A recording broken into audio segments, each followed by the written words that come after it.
Yeah, we got them pipes unhooked. All three of them come out just fine when you got the right equipment. Got the last one over here. Got this one come loose, this one come loose, this one won't come loose.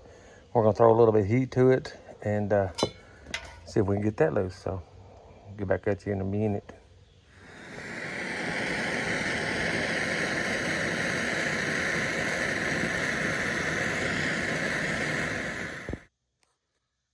So a little heat and a little brute force.